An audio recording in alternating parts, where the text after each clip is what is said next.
शिवसेनेचे मंत्री दुगावलेजी आणि मी स्वतः या अर्ज भरण्यासाठी महायुतीच्या वतीने आलेलो आहोत। राष्ट्रवादी काँग्रेसचे नेतेही आहेत। विजय निश्चित होईल एवढंच या ठिकाणी सांगायचं आणि शुभेच्छा त्यांना द्यायच्या। राज्यसभेवरती कोण जाईल याबद्दल अनेक दिवसांपासून चर्चा होती। राष्ट्रवादीच्या महायुतीच्या अंतर्गत सुद्धा चर्चा होती। काल नाव जाहीर झालं असतं तरी कुठेतरी छगन भुजबळ नाराज आहेत अशी देखील चर्चा। मला ह्यात काही सत्य आणि तथ्य वाटत नाही आहे, पण या बाबतीमधला खुलासा किंवा चर्चा ही त्यांच्या पक्षांतर्गत असेल, त्याच्यावर आम्ही भाष्य करणं सोयीचं नाही। 2019ला उद्धव ठाकरे यांच्यासोबत दगापट्टा जो आहे तो झाला होता, पुन्हा एकदा तसाच एकनाथ शिंदेसोबत होऊ शकतो असं बच्चू कडू तर त्यांचं व्यक्तिगत मत असेल, शिवसेनेचं असं मत नाही। आणि दगाफटक्याच्या राजकारणाची सुरुवात ही कोणाकडनं झाली अख्ख्या महाराष्ट्राला माहिती आहे, आणि त्यामुळे त्यांच्या व्यक्तिगत मतावर मी काही प्रतिक्रिया देणार नाही। बच्चू कडू जेव्हापासून आमदार झाले तेव्हापासून सातत्यानं भाजप विरोधी सरकारला अडचणीत आणलं जाईल अशा प्रकारची वक्तव्य करताय। तुम्ही एक मंत्री आहात आणि युतीचे नेते देखील आहात, याबद्दल तुम्ही काही भूमिका मांडणार आहात?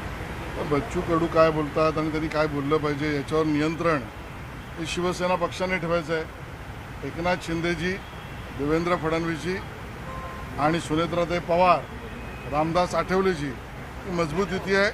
बच्चू कडू काय बोलत असतील तर ती योग्य अयोग्य, समज गैरसमज या सगळ्या विषयातली भूमिका एकनाथ शिंदेजी घेतील असं आमचं मत आहे। सर, 2 दिवसांपूर्वी नवी मुंबई विमानतळावरती कार्यक्रम झाला होता, शिवाजी महाराजांच्या पुतळ्याचं अनावरण झालं। तिथे राजशिष्टाचार नियमांचं भंग झाल्याचं पाहायला मिळालं। मुख्यमंत्री कार्यालयाच्या आता दोन्ही उपमुख्यमंत्र्यांना न बोलण्याबद्दल नोटीस सुद्धा दिली आणि विमान प्राधिकरणाला एअरपोर्ट ज्यांनी चूक केली असेल त्याला नोटीस देणं स्वाभाविक आहे। मुख्यमंत्री कार्यालयाने योग्यच केलं आहे, आणि त्यामुळे जो कोणी यातला झारीतला शुक्राचार्य असेल त्याला तंबी आणि सजा झालीच पाहिजे। मला काय वाटतं झारीतला शुक्राचार्य कोण असेल या प्रकरणात? ते मुख्यमंत्री कार्यालय सांगेल। एनसीपी पार्टी में राज्यसभा सीट के लिए छुट्टे भुजबल से वो कौन है थोड़ा नाराज? आज राज्यसभा का बाई इलेक्शन, उसके लिए नामांकन महायुति की तरफ से हम सब ने मिलकर पर्चा दाखिल किया। उम्मीदवार श्री जैन, इनके उम्मीदवारी का पर्चा हम सब ने दाखिल किया। महायुति की तरफ से राष्ट्रवादी काँग्रेस के नेता।